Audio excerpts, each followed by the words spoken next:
L'heure de la résurrection. L'heure de la résurrection.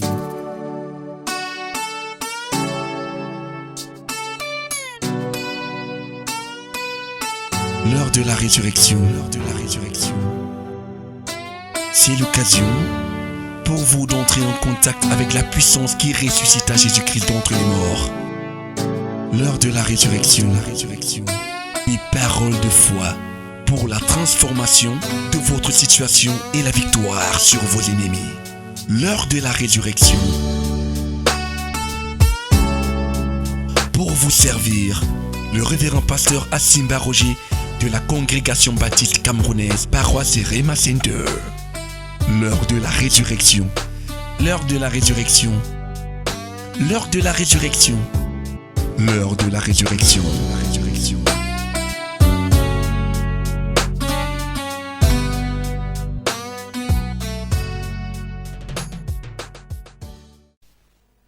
Ce matin, nous ouvrons nos Bibles dans le livre de Genèse, le chapitre 35, versets 1 à 7. Dieu dit à Jacob, « Lève-toi, monte à Bethel et demeure-y. Là, tu dresseras un autel au Dieu qui t'a paru lorsque tu fuyais Ésaü, ton frère. » Jacob dit à sa maison et à tous ceux qui étaient avec lui, « ôtez les dieux étrangers qui sont au milieu de vous. Nous nous lèverons et nous monterons à Bethel. Là, je dresserai un autel au Dieu qui m'a exaucé dans le jour de ma détresse et qui a été avec moi pendant le voyage que j'ai fait. » Ils donnèrent à Jacob tous les dieux étrangers qui étaient entre leurs mains et les anneaux qui étaient à leurs oreilles. Jacob les enfouit sous le térébinthe qui est près de Sichem. Ensuite, ils partirent. La terreur de Dieu se répandit sur les villes qui les entouraient. Et l'on ne poursuivit point les fils de Jacob. Jacob arriva, lui et tous ceux qui étaient avec lui, à Luz, qui est Bethel, dans le pays de Canaan. Il bâtit là un autel et il appela ce lieu El Bethel, car c'est là que Dieu s'était révélé à lui lorsqu'il fuyait son frère. Alléluia. Comment ne pas retomber dans la détresse? Qu'est-ce qu'il faut faire pour que tu ne retombes pas là où tu étais?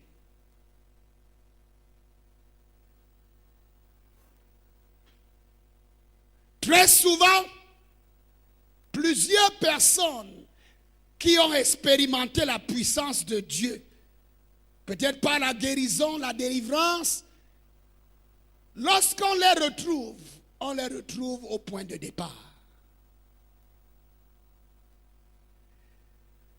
Et souvent, on pense que c'est qu'on les a trompés. Ah, là, c'est les charlatans, ils t'ont trompé. On disait que tu es guéri. Quel guéri? Voilà que tu es encore là. Si tu étais guéri, pourquoi c'est encore revenu? Pourquoi la situation est encore comme elle est là?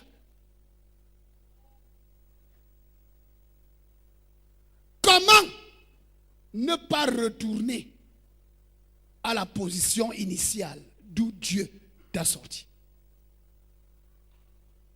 Parce que c'est possible. Beaucoup de personnes ne savent pas que c'est possible.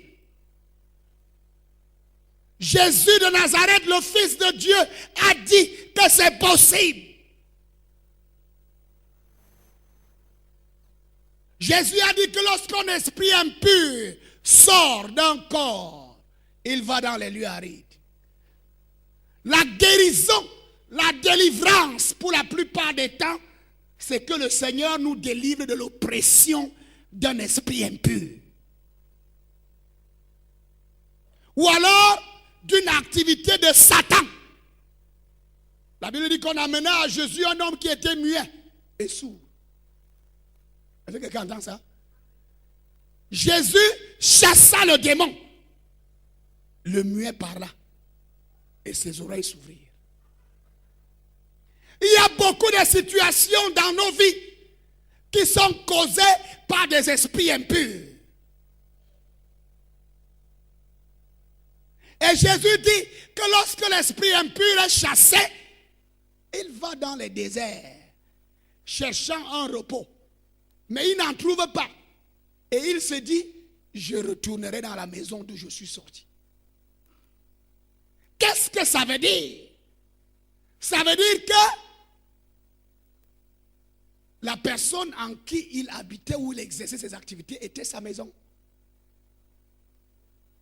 Ça veut dire que les esprits sur cette terre sont inactifs s'ils n'ont pas de maison, s'ils n'ont pas de corps. Est-ce que quelqu'un entend? Et il y a des mauvais esprits. Et ils entrent dans les vies pour exercer leurs activités. On ne peut pas voir un esprit méchant. L'esprit muet, l'esprit sourd que Jésus avait chassé, on ne pouvait pas voir ses activités s'il n'entrait pas dans un corps. C'est un esprit dont l'activité principale était de rendre muet et sourd. S'il est dans l'air, on ne peut pas voir ses activités. Il est inactif. C'est lorsqu'il se retrouve dans un corps qu'il commence à exercer ses activités. Et très souvent, c'est dans cette condition-là que Dieu nous trouve. Dans la détresse. Amen. Et lorsque le Seigneur intervient, il nous sauve de la détresse. La Bible dit que les enfants d'Israël en Égypte poussèrent des cris à l'Éternel. Et Dieu dit à Moïse, j'ai entendu les cris des enfants d'Israël en Égypte. Leurs cris sont montés en moi. Ils étaient dans la détresse, ils étaient dans la souffrance, ils étaient oppressés, ils étaient en voie d'extermination. La Bible dit que Dieu a dit, je suis descendu pour les sauver. Il est possible qu'après que nous soyons délivrés, qu'on retombe à cette position initiale. Le passage que nous venons de lire, Jacob est exactement dans cette situation-là. Jacob est dans une situation de détresse. Si vous lisez le chapitre 34, vous allez découvrir qu'il y a eu des événements malheureux dans la vie de Jacob. La Bible dit qu'il était déjà revenu du voyage où il avait passé 20 ans chez son oncle. Il s'était marié, il avait beaucoup d'enfants.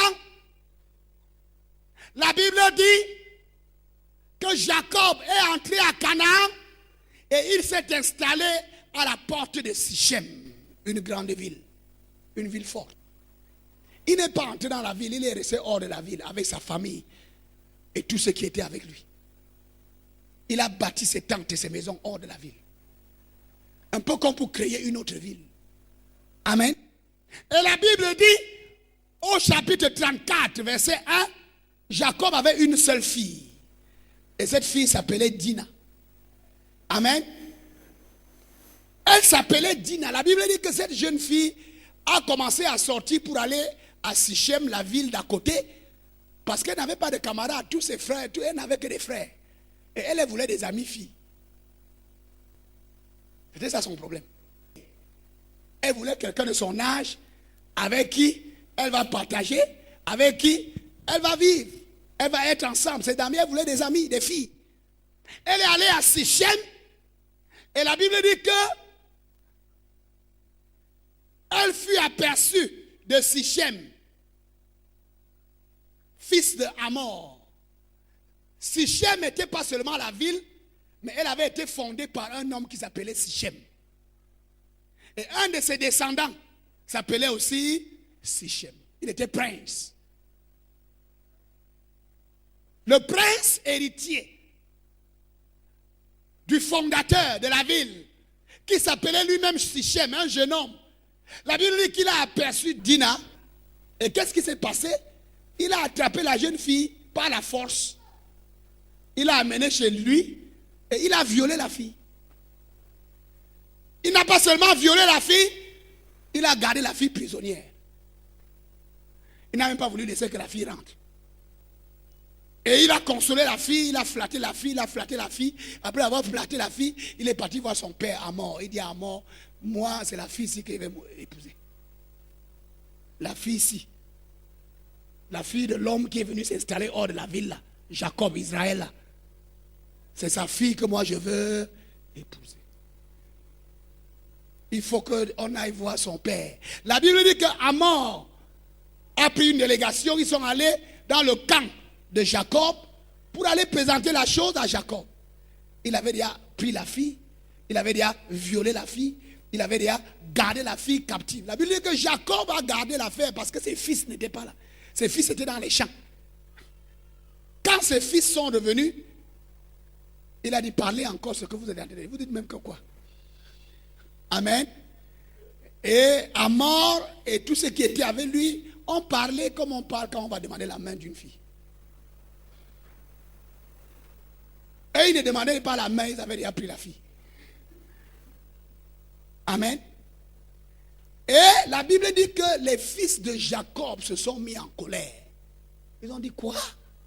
Notre sœur? Donc c'est comme ça que vous l'avez traité déjà. Et vous dites que vous venez là-bas, c'était une affaire terrible. Tous les fils de Jacob étaient en colère. Ils ont dit qu'on va faire comment dans cette affaire? Les gens ont plaidé à mort et toute la délégation. Et Sichem, ils ont plaidé que non, c'est qu'on la prend. Même si vous voulez quoi, on va payer la dot. Hein? Qu'on fasse la paix. La Bible dit que les fils de Jacob ont dit d'accord. On fait la paix. Mais à une seule condition. Non seulement toi, Hamor et Sichem, mais tous les hommes de la ville de Sichem doivent se circoncire. Parce qu'eux, ils étaient un peuple qui ne se circoncisait pas. Ils ont dit que tous les hommes dans votre ville doivent se... Ça, c'est la condition que nous on demande, si vous voulez avoir notre sœur. Hamor et son fils ont dit que non, ça c'est un petit problème. Ils sont rentrés dans la ville, ils sont allés voir le conseil de la ville qui se tenait à la porte. Ils ont réussi à convaincre tous les anciens de la ville qui siégeaient à la porte. Ils ont dit que non, ces gens sont bien, c'est des gens bien. C'est des gens bénis. Si nous on accepte leurs conditions, on va épouser leurs filles et on va donner nos filles à leurs fils. Et on va être ensemble. Et Jacob était un homme béni. Il avait la promesse de Dieu, il avait la bénédiction de Dieu. Il n'était pas n'importe qui. Et ces gens-là ont regardé, ils ont dit que non, cet homme-là, il est important qu'on le fasse de lui un des nôtres. Ils ont dit on accepte la condition. Et ils sont rentrés dire à Jacob que toute la ville a accepté. On doit circoncire toute la ville. Et le jour de la circoncision est arrivé. C'est Jacob même et ses fils qui sont partis circoncis. Amen. Tous les vieillards, tous les hommes, tous les jeunes, tous les nouveaux-nés qui étaient mâles, on les a tous circoncis en un jour. Et la Bible dit que 3 jours après, quand la circoncision fait mal, et que tous les hommes étaient complètement désemparés, Siméon et Lévi, qui étaient les 2 frères du même ventre que Dina, amen, ils ont pris leur épée, ils sont entrés dans la ville. Ils ont commencé à égorger tout le monde. Ils ont égorgé tous les hommes. Personne ne pouvait se défendre parce que quand tu es circoncis là, avec ton sanda, ce n'est pas facile. Tu as 80 ans, tu es circoncis. Tu as 50 ans, tu es circoncis. On te circoncis à 50 ans. On te circoncis à 35 ans. Même si tu es fort comment, quand ça fait mal là, tu ne peux pas te défendre. Les deux sont entrés dans la ville, ils ont égorgé tous les hommes. Tous les hommes. C'était terrible. Et la nouvelle s'est répandue dans toute la région. Vous avez entendu ce qui s'est passé là? Jacob et ses fils, ils ont exterminé toute la ville de Sichem. Et la Bible dit qu'il y a eu un remue dans toutes les villes. Il y a eu un soulèvement. C'était l'horreur. Tout le monde était fâché. Quoi? Jacob là, il croit qu'il est qui? Il exagère. Ça, c'est pas possible. On a commencé à envoyer les nouvelles à Jacob et à ses fils. Amen. Et la Bible dit, si nous lisons le chapitre 34,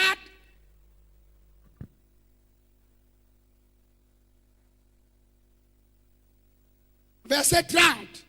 Alors Jacob dit à Siméon et à Lévi, vous me troublez en me rendant aux dieux, aux habitants du pays, aux Cananéens et aux Périsiens. Je n'ai qu'un petit nombre d'hommes et ils se rassembleront contre moi.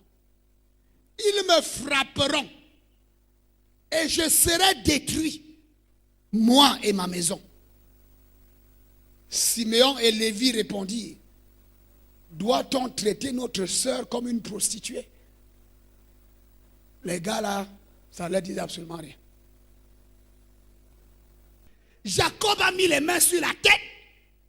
Jacob a commencé à pleurer. Il a dit à ses fils, mais vous m'avez fini. Entendez comment tout le monde est en train de pleurer.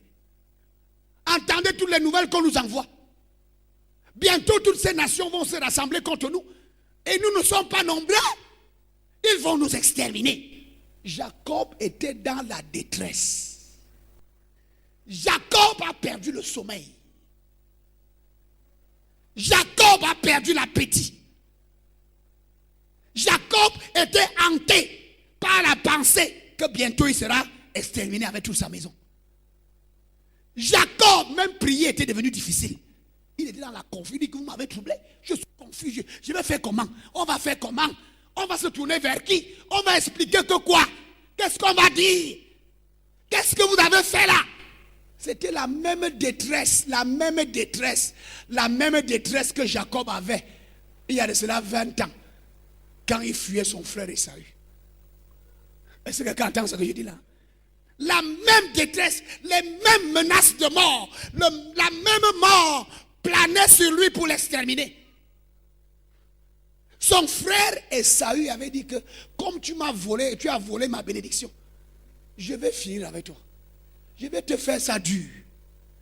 Attends, notre père il est déjà vieux, non? Dans quelques jours il va mourir. Dès qu'il ferme les yeux, moi je finis avec toi. Même menace de mort sur Jacob. Jacob ne savait plus quoi faire, même sa mère avait paniqué. C'est là où l'idée d'aller chez son oncle se cacher est arrivée. Est-ce que quelqu'un entend ce que je dis? Et pendant qu'il était dans cette détresse, et pendant qu'il était en train de fuir, la Bible dit au chapitre 28, verset 10. Jacob partit de Beersheba et s'en alla à Charan. Il arriva dans un lieu où il passa la nuit, car le soleil s'était couché. C'était ça la condition de Jacob. La détresse était grande. Le soleil s'était couché sur lui. C'était la nuit. Est-ce que quelqu'un entend ce que je dis là? Je vous dis, c'est exactement dans ces conditions que le Seigneur nous rencontre souvent. Nous sommes dans la nuit. Nous sommes dans la détresse. On est menacé termination.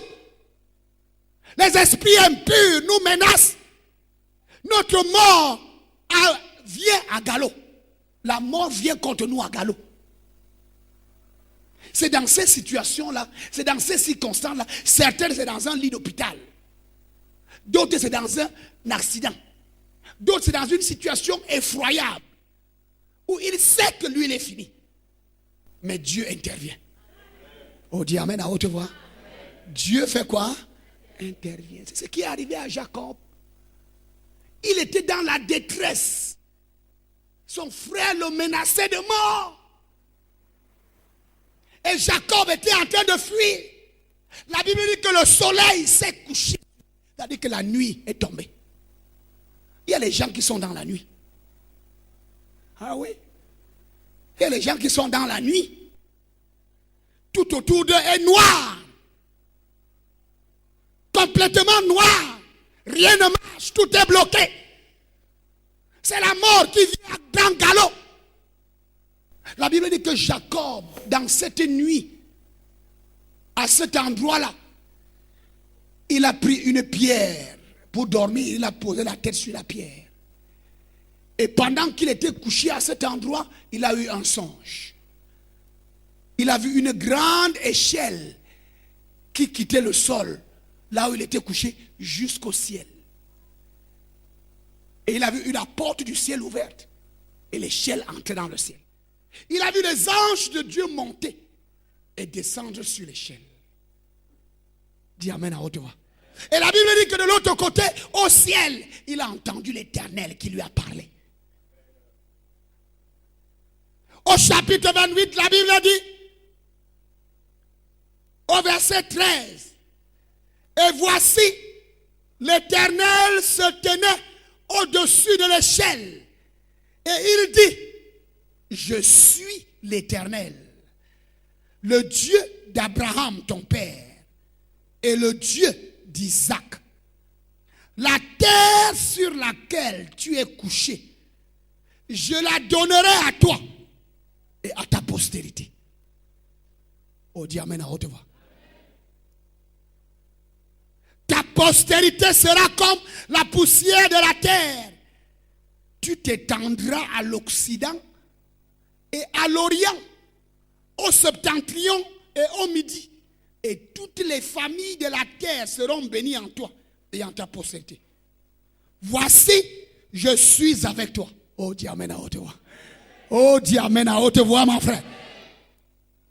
Dieu se révèle.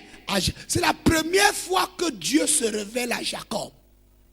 Jacob avait souvent entendu de Dieu, l'Éternel, le Dieu de son grand-père Abraham. Il avait souvent vu comment son père adorait ce Dieu, il assistait souvent. Mais il n'avait jamais eu de rencontre personnelle avec ce Dieu. Oh, dis amen à haute voix. Il n'avait jamais eu de rencontre. C'est dans cette détresse, dans cette confusion, dans cette oppression, quand il était menacé de mort, quand sa vie était en danger, quand il ne savait pas ce qui allait lui arriver, comment était son avenir, tout était noir. Dieu se révèle à lui. Et Dieu lui dit, je suis avec toi. Oh, dis amen à haute voix. Et quand Dieu te dit que je suis avec toi, ça veut dire que tout est fini. N'aie pas peur de tout ce qui peut arriver là. Dieu lui dit, je suis avec toi. La terre sur laquelle tu es couché, je te la donne. À toi et à ta postérité. Dis amen à haute voix. En d'autres mots, Dieu répond à toutes ces questions. Tu ne vas pas mourir. Oh, dis amen à haute voix, frère. Parce qu'il avait peur. Est-ce que je vais vivre? Ou bien ma fin est arrivée? Et beaucoup d'entre nous, on s'est trouvés à cet endroit-là. Où on ne sait pas si on va continuer à vivre ou bien c'est la fin qui est arrivée. Mais le Dieu des cieux, le créateur des cieux et de la terre, le Dieu bon, le Dieu miséricordieux, le Dieu qui écoute les prières, même dans notre péché. Dieu ne le sauve pas parce qu'il est juste. C'était un escroc, c'était un bandit, c'était un féman. Il a escroqué son frère aller-retour. Et son frère a dit que comme tu m'as fait ça aller-retour, moi je vais te faire ça dur. Amen. C'était un ferman. Mais Dieu est miséricordieux. Dieu ne nous sauve pas parce qu'on est juste. Dieu nous sauve parce qu'il est amour. Oh, dis amen à haute voix. Dieu nous sauve parce qu'il est amour. Parce que lorsqu'on invoque le nom du Seigneur, il est miséricordieux. Il descend et il intervient. Il change notre condition. Il nous sort de la détresse. Il a parlé à Jacob. La détresse s'est arrêtée. La peur est partie. Oh, dis amen à haute voix. Jacob avait dormi en tremblant. Il fuyait son frère. Il ne savait même pas, il n'avait jamais été là où il partait. On l'avait seulement indiqué. Il ne savait pas s'il serait reçu là-bas. Qu'est-ce qui va lui arriver là-bas? Est-ce qu'il va bien arriver? Même s'il arrive, est-ce qu'il pourra revenir? Il y avait tellement de questions dans la tête de Jacob. Et il était rempli de peur. Mais Dieu se révèle à lui. Et Dieu le délivre. Dieu lui parle. Et la parole de Dieu vient avec la délivrance. Oh, dis amen à haute voix, frère. La parole de Dieu vient avec la délivrance. Jacob ne savait pas que Dieu était avec lui. Jacob croyait que Dieu était loin. Mais Dieu lui dit que je suis avec toi. Son père l'avait béni. Son père lui a dit, va, avec la bénédiction d'Abraham. Oh, dis amen à haute voix. Pour Jacob, c'était des simples paroles. Il ne savait pas ce que ça voulait dire. Il ne savait pas ce que ça voulait dire. Mais cette nuit-là, le Dieu d'Abraham s'est révélé à lui. Et lui a dit, n'aie pas peur. N'aie pas peur. Partout où tu iras, je vais avec toi. Je vais te bénir. Tu vas te marier. Tu auras beaucoup d'enfants. Tu vas revenir dans ce pays-ci. Parce que je te donne ce pays. À toi et à ta postérité. Oh, dis amen à haute voix. Jacob se réveille, la peur est partie. La peur qui le hantait est partie. La détresse s'est arrêtée. Il a eu l'assurance. La Bible dit que quand il se réveille, il dit que... Il commence à dire, il dit, hey, je suis où là? Hein? Ça veut dire que quoi? Dieu est ici. Oh, dis amen à haute voix. Dieu est ici. Et moi, je ne le savais pas. Ce lieu n'est pas n'importe quel lieu. Ce lieu est redoutable. Dis amen à haute voix. Et la Bible dit que Jacob, quand vous lisez dans la Bible, au chapitre 28, c'est là que Jacob a confessé l'Éternel. C'est là que Jacob dit à l'Éternel, tu seras mon Dieu. Il a confessé Dieu. Il a accepté Dieu, le Dieu d'Abraham et d'Isaac, comme son Dieu. À la fin de cette révélation, Jacob a donné sa vie à Dieu. Et Jacob dit, je reçois ta parole. La Bible dit que la pierre sur laquelle il a posé la tête, il a posé cette pierre, il a versé l'huile dessus. Il a dit que ça, c'est désormais Bethel, la maison de Dieu. Dieu est ici. Dis amen à haute voix. Dieu est ici. Et il a fait des promesses à Dieu. Lisez chapitre 28. Il donna à ce lieu le nom de Bethel. Mais la ville s'appelait auparavant Luz. Verset 20. Jacob fit un vœu. Jacob a fait quoi? C'est là le problème de beaucoup de gens. Il a confessé Dieu. Il a fait un vœu à Dieu. Beaucoup de gens ne savent pas qu'accepter Jésus, c'est un vœu. Confesser Jésus comme ton sauveur personnel, c'est un vœu qui se matérialise par le baptême dans l'eau. La Bible dit que c'est un engagement qu'on prend. Mais beaucoup de gens, quand il y a la détresse, ils font les vœux. On fait souvent très vite les vœux quand on est dans la détresse. Oh Dieu, si tu me sauves, je vais te servir. Je vais te servir. Avec mon argent, je vais te servir. Avec mes talents, je vais te servir. Tout ce que tu vas me donner, je vais te servir avec. Mais combien de personnes gardent leur vœu? Dès que la paix arrive, la restauration, la bénédiction, la prospérité, on dit, ah non, non. Est-ce que tu es même sûr que c'est Dieu qui a... On commence à philosopher. Mais quand on était dans la détresse, on a été sincère, on a parlé, personne n'a vu. Personne n'a vu. Toi seul, Dieu et toi, Tu as parlé. Et Dieu a entendu ton cri. Et Dieu a fait ce que tu lui as demandé. Mais maintenant, quand tu es bien, tu dis, c'est ça qui est arrivé à Jacob. Jacob a dit, si je pars, je reviens. Tu me protèges, tu me donnes à manger, tu me donnes des habits. Tu es mon Dieu. Moi, je vais te servir. Toute ma dîme, je vais... Oh, la dîme, non. Même si c'est combien, Seigneur, la dîme là, je vais venir avec. Lisez Jacob. Jacob a fait lever. Ma dîme, ce sera pour toi. Tu seras mon...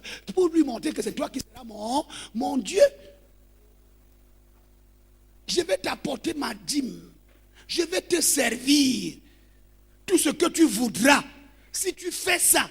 Voilà, Jacob revient. Il arrive à Canaan.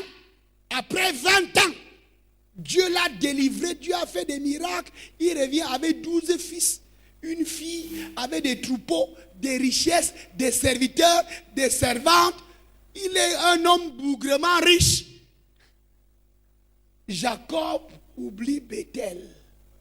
Il va à Sichem. Est-ce que quelqu'un entend ce que je dis là? Jacob fait quoi? Il oublie Bethel. Il va où? À Sichem. Il prend sa famille avec tous ses biens, toutes ses richesses. Il devient voisin et compagnon de Sichem. Tout ce que Dieu a fait, il a dit à Dieu, si tu me bénis, si tu me protèges, si tu me gardes, si tu me sauves, si tu me ramènes sain et sauf. Le chapitre 33, le verset 18, lisons ça. Si quelqu'un a la version du semeur, il va nous lire ça. Chapitre 33, verset 18. Lisez un peu. Amen. Qu'est-ce que la Bible dit? À son retour de Padam Aram, Jacob arriva heureusement. Ça, c'est la version de Louis II. Et c'est difficile de comprendre ce qu'on dit exactement. Une autre version dit, écoutez, chapitre 33, verset 18. À son retour de Padam Aram, Jacob arriva sans encombre. Sans encombre. Sans problème. Le Saint-Esprit ne dit pas ça pour rien. Il est arrivé sans problème, sans encombre, sans rien. Le Saint-Esprit veut souligner que tout ce qu'il avait demandé à Dieu, Dieu lui a donné. Est-ce que quelqu'un entend ce que je dis là? Parce que Dieu, lui, il est très fidèle. Jacob arriva sans encombre, sans problème, sans difficulté. Il y a eu les problèmes et les difficultés, mais Dieu les a tous résolus. Le dernier problème, c'est son frère Esaü qui venait avec 400 hommes pour le finir. Dieu l'a délivré. Oh, dis amen à haute voix. Tous les problèmes qu'il a eu. La Bible dit que Jacob arriva sans encombre. Comme Dieu lui avait promis. Dieu a fait sa part. Jacob maintenant devait aussi faire sa part. Et c'est ça notre problème. Quand nous sommes dans la détresse, nous faisons des vœux, nous faisons des promesses à Dieu. On lui promet tout. Le pasteur n'est pas là. Personne n'est là. Mais Dieu est là avec toi. Dis amen à haute voix, ma soeur. Dieu voit. Et quand Dieu s'engage, il s'engage à faire exactement ce que tu lui as demandé. La Bible dit qu'il est revenu sans encombre. Mais quand Jacob revient d'aller à Bethel, comme il avait promis à Dieu, il va où? À Sichem. Il dribble Dieu, comme c'était un dribbleur. Vous savez que Jacob, c'était un dribbleur. Il a dit à Dieu que fais-moi tout ça là. Mais quand maintenant lui, il devait agir là, Maradona. Il a tapé Dieu, Dieu est tombé à côté. Le gars s'est retrouvé à Sichem. Dieu dit, ah, moi j'ai tout fait comme tu as dit. Maintenant toi tu es à... Et c'est Shissem qui est devenu ton ami, ton copain, le gars avec qui tu tournes maintenant. Tu dis que les affaires de Dieu là c'est des affaires démodées. Maintenant que je suis riche, je dois seulement avoir des amis riches. Alors que s'il est devenu riche parce que Dieu l'a béni, lisez l'histoire pendant 20 ans. Il a travaillé avec quelqu'un qui lui a dribblé son salaire 10 fois. Il a changé son salaire 10 fois. N'eût été la main de Dieu, Jacob devait rentrer chez lui pauvre. C'est Dieu qui a intervenu pour bénir Jacob. Mais maintenant là, comme il est devenu riche, il cherche seulement les hommes riches, les Sichem. Les gars qui ont bâti toute une ville. Amen. Jacob aussi va se mettre à côté de lui dans son quartier. Il dit que moi aussi je veux bâtir ma ville. Pour faire l'exposition de mes richesses et de ma grandeur. Je ne peux plus rester dans le quartier des pauvres. Bethel, c'est le quartier des pauvres. Maintenant, moi, je m'en vais à Kuwait City. Tu ne comprends pas. À Kuwait City, on ne fait pas les choses comme ça. Je ne peux pas me comporter comme un gars du sous-quartier. Je m'installe à Kuwait City. À côté des hommes riches. Il oublie que c'est Dieu qui l'a sauvé de la détresse. Il oublie que Satan était en train de tordre son cou. Dieu a intervenu. Il oublie qu'il a fait des promesses à Dieu. Et que Dieu a été fidèle. Maintenant, lui, le tour de montrer la fidélité, il dribble Dieu. Il oublie que le changement de niveau, là, c'est Dieu. Si Dieu n'était pas là, il ne serait même pas là. Maintenant, là, comme il a déjà son niveau, frère, je ne peux même dire, même aller, je suis très occupé, frère. Tu ne comprends pas. Amen. Il était maintenant avec Sichem. Et Dieu dit, ok, tu es maintenant avec Sichem. Et Dieu l'a laissé avec Sichem. Sichem lui a fait ça dur. Sichem lui a fait ça comment? Dur. Sa première fille, unique fille, paf, raptée. Bim, dedans. Jacob veut négocier le problème. Ses fils sortent une autre gamme. Ils tuent tout le monde. Jacob dit que ça c'est quoi encore? C'était comme si le ciel tombait sur la même détresse que Jacob avait dans Genèse 28. C'est la même détresse dans laquelle Jacob se trouvait dans Genèse 34. Et pendant que Jacob est dans cette détresse-là, parce qu'il a manqué de faire ce qu'il avait promis à Dieu, il a manqué de marcher selon l'engagement qu'il avait pris devant Dieu, la même détresse est revenue. Jacob était confus. Il commençait à pleurer et à crier. Et toutes les nations lui envoyaient les nouvelles qu'attends-nous. On va te montrer. Toi, tu es arrivé étranger, tu viens d'arriver dans le pays et tu commences, on va te montrer ça. Que nous ici, là, c'est notre pays ici. Nous, on est ici depuis. Quoi? Ils ont exterminé tous les hommes de Sichem. C'est pas vrai ça. Attends, nous, on arrive. La détresse était plus que celle de son frère Esaü. Quand tu refuses de marcher comme tu t'es engagé, le démon qui est sorti revient avec 7 autres.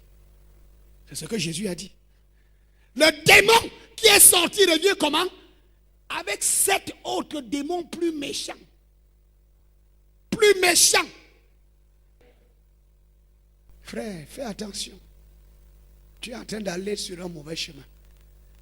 Le Seigneur te demande aujourd'hui que qu'est-ce que tu m'avais promis.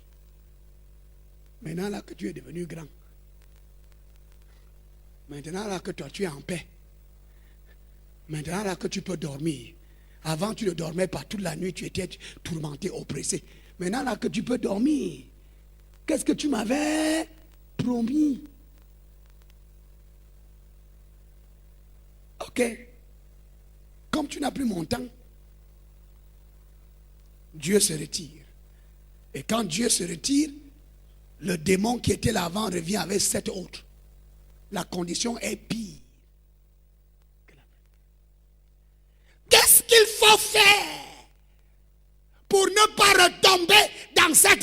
situation. Qu'est-ce qu'il faut faire pour sortir de cet état de choses? Jacob, dans la détresse, priait et criait partout. Qu'est-ce que Dieu vient? Dieu ne tourne pas autour du pot. Oh, dis amen à haute voix. Chapitre 35, verset 1. Dieu dit à Jacob, arrête de pleurer, lève-toi. Oh, dis amen à haute voix. Fais quoi? Lève-toi. Monte à Bethel. Et demeure-y. Tu oublies que tu avais promis que quand tu vas revenir, c'est là-bas que tu vas rester. Tu fais quoi ici? Lève-toi. Va à Bethel. Demeure-y. Et construis un autel au Dieu qui t'est apparu quand tu étais dans la détresse. C'est ces responsabilités-là que nous fuyons souvent. On ne veut pas rester dans sa présence. On ne veut pas construire l'autel. On veut rester loin, là où on peut faire ce qu'on veut. Monte à Bethel. Bâtis un hôtel. Construis un hôtel où ma présence va rester. Tu vas commencer à rester avec les gens qui ont leur hôtel satanique. Jusqu'à ce que tu as même déjà commencé à faire alliance avec eux. Tu leur dis même que tu vas te marier avec eux. Leurs filles vont devenir les épouses de tes fils. Et tes filles vont devenir les épouses de leurs fils. Je t'ai dit ça où? Imaginez un peu que Jacob continue dans cette alliance-là avec Sichem. Toute la race d'Israël allait être polluée. Et le plan de Dieu allait s'arrêter. Parce que les filles de Sichem et les enfants de Sichem allaient entraîner Jacob et ses enfants dans l'idolâtrie. Et le programme que Dieu avait pour la terre, pour envoyer le Messie sur la terre au travers de Jacob, ce programme était avorté. Parce que lui, il était à l'aise avec Sichem. Il ne connaît pas l'enjeu de Dieu. Tu crois que Dieu a fait ces choses-là dans ta vie pour rien? Dieu n'est pas un faux homme d'affaires. Quand tu investis, tu veux aussi. Vrai ou faux? Jésus a dit que je suis venu faire des affaires. Et il ne fait pas des affaires dans ta vie pour rien. Tout ce qu'il fait dans ta vie, ce n'est pas pour rien. Il y a des choses qu'il attend aussi en retour. Il y a des choses qu'il veut faire. Il veut que sa gloire paraisse sur la terre. Il veut que sa volonté soit faite sur la terre comme au ciel, au travers de ta vie. Maintenant, là, comme toi, tu es devenu grand et tu as béni, tu rentres chez Sichem. Tu oublies Dieu, tu oublies sa maison, tu oublies le temple de Dieu, tu oublies la volonté de Dieu. Maintenant, tu es avec Sichem. Jusqu'à ce que tu commences à circoncire Sichem pour dire que Sichem est devenu ton frère.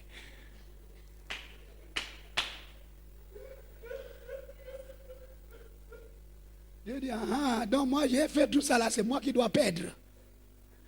Donc c'est moi qui dois perdre. Après 20 ans d'investissement, c'est moi qui dois. Il s'est retiré. Quand Dieu se retire, le démon qui était là avant revient. Avec 7 autres. Plus grande détresse. Jacob était maintenant dans la confusion. Il dansait, ses pieds dansaient comme une feuille. Je vais faire comment? Vous m'avez mis. Ça, c'est quelle malchance.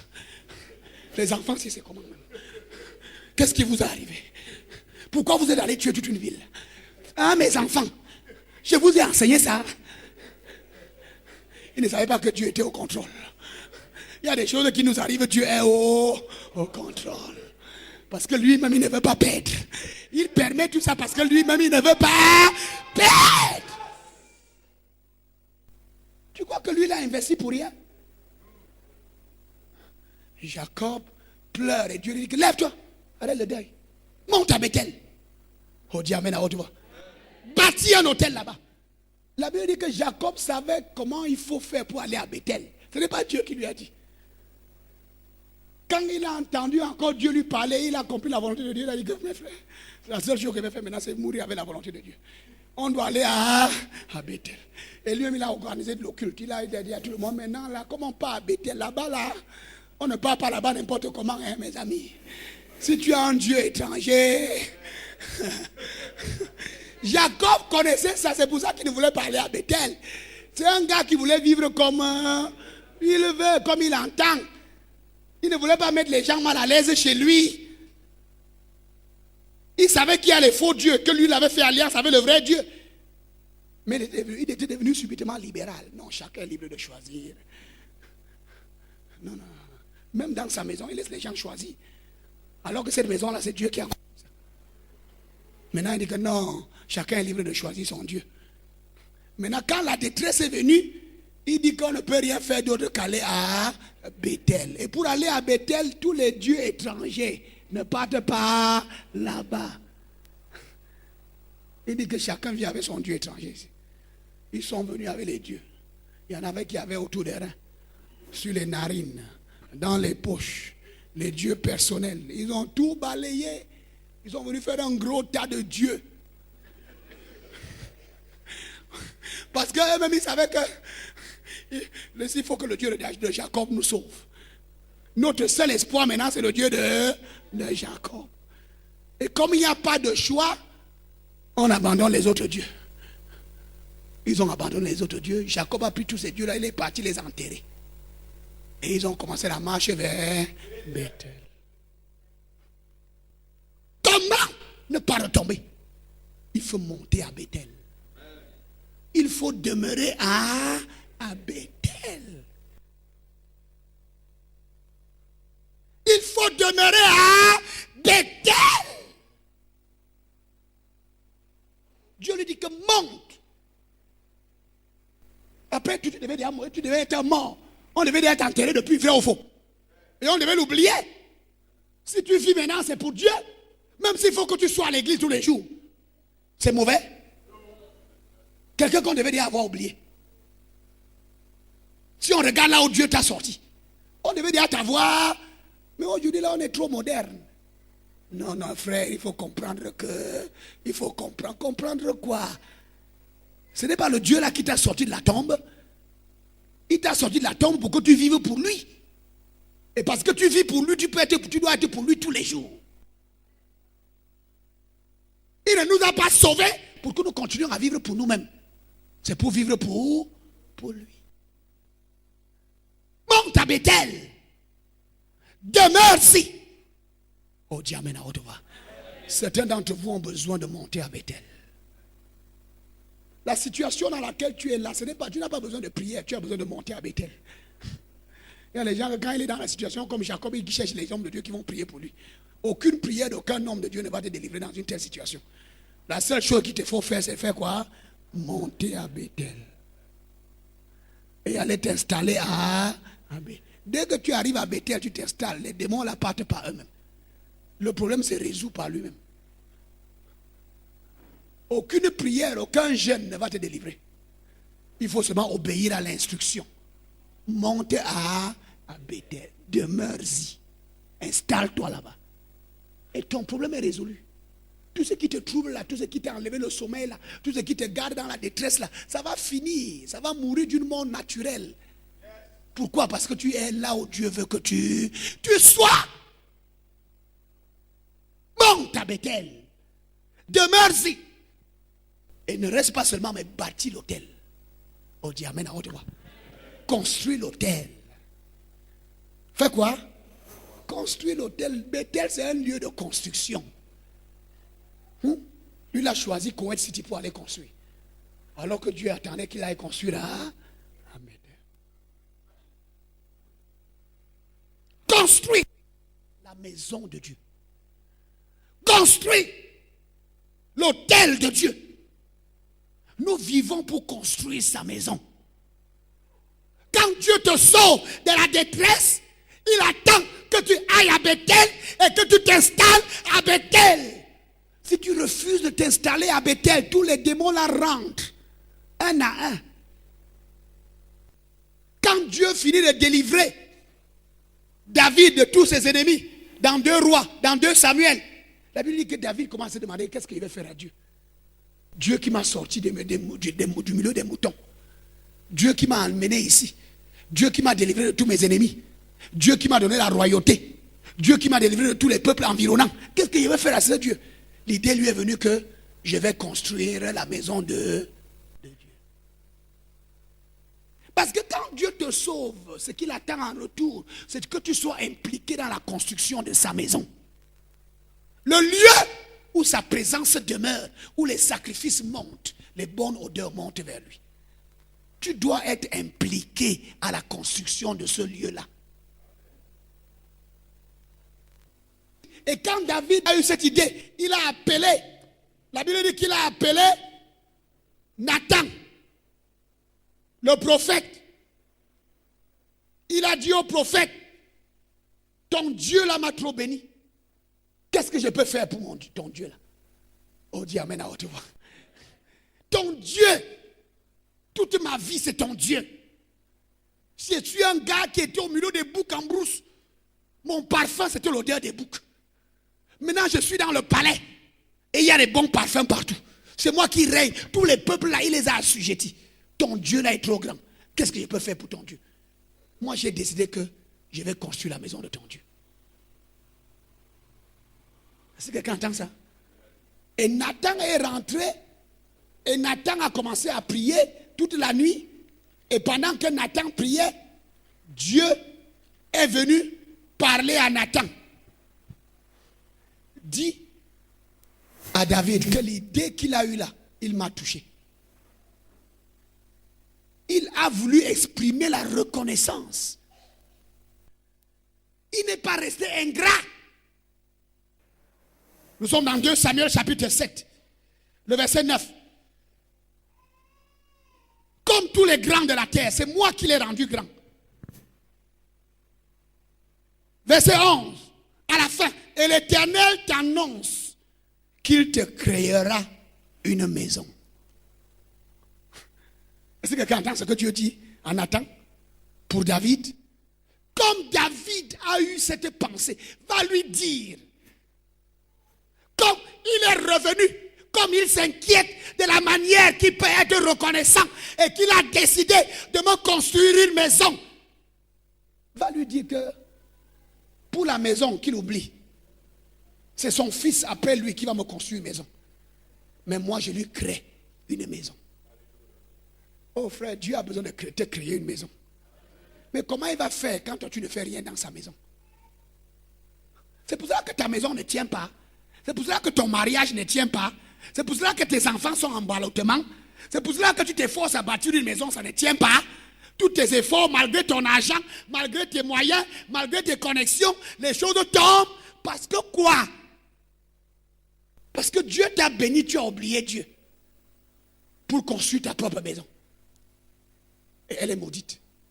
Mais quand tu commences à être reconnaissant à Dieu, en construisant sa maison, lui, il dit, je lui créerai une maison. Je lui crée. Et si vous lisez le contexte, vous allez comprendre que Dieu ne parle pas de la maison. David venait de construire un palais. Après toute la bénédiction que Dieu lui a donnée, David a construit un gros palais.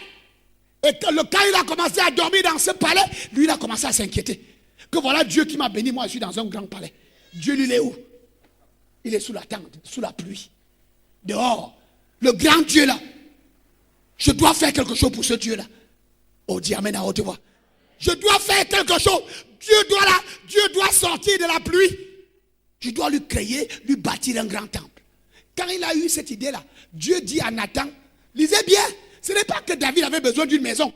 Les chapitres précédents montrent qu'il venait de construire un grand palais. Mais Dieu dit au verset 11, et l'Éternel t'annonce qu'il te créera une maison. Quand tu as les yeux ouverts, tu vas comprendre que ce n'est pas un palais. David avait un grand palais, un très beau palais. Tu peux avoir un palais à Kuwait City, mais vide. Tu peux avoir une grande maison, Mais les gens qui vont vivre dans cette maison, il n'y a pas. Tu peux avoir de grandes richesses, mais les gens qui vont avoir ces richesses après toi, pas. Parce que entre les mains du diable, drogué par-ci, prostitué par-là, perdu la tête par-là, ta maison reste vide. Tu peux avoir un palais, mais vide. Tu peux avoir une maison, mais tu peux rassembler des richesses, mais personne pour gérer ces richesses après toi. Est-ce que tu entends ce que je dis là? Mais quand tu es impliqué dans la construction de la maison de Dieu, l'Éternel dit à David, je te créerai une maison. Tu ne manqueras pas de successeur. Éternellement, il y aura toujours un successeur dans ta maison. Mon cher ami, tu dois comprendre que c'est Dieu qui doit te créer une maison.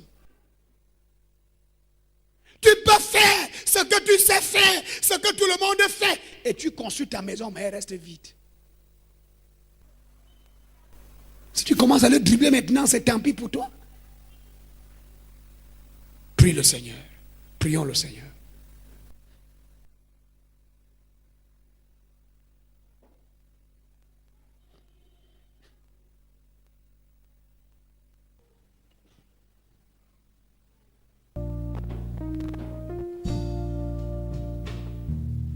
À plusieurs occasions, nous avons pris des engagements.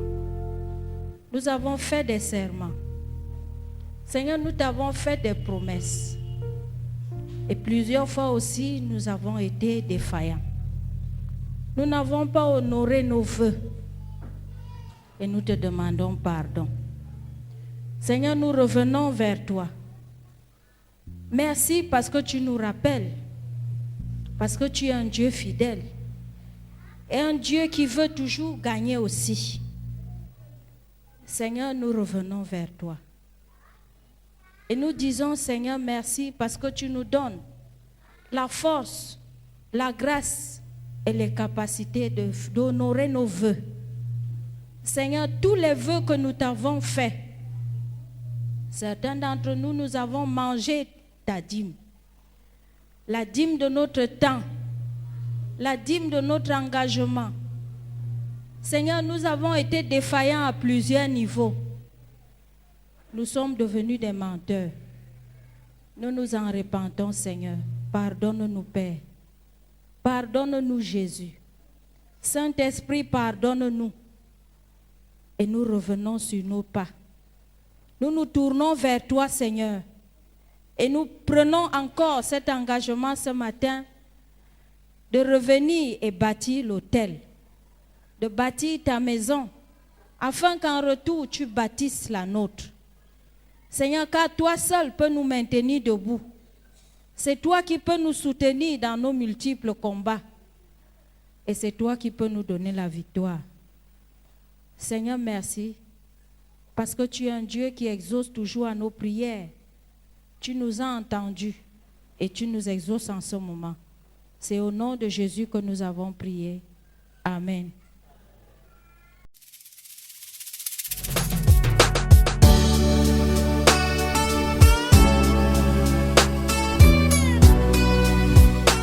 C'était l'heure de la résurrection présentée par le pasteur Asimba Roger de la congrégation baptiste camerounaise Rema Center.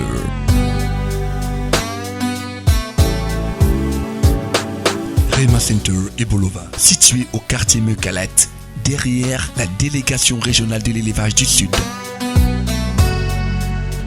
Vous avez écouté ce message et vous désirez nous contacter pour d'éventuelles prières et conseils.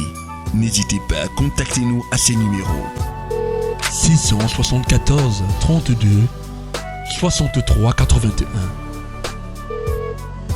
671 07 14 68. L'heure de la résurrection.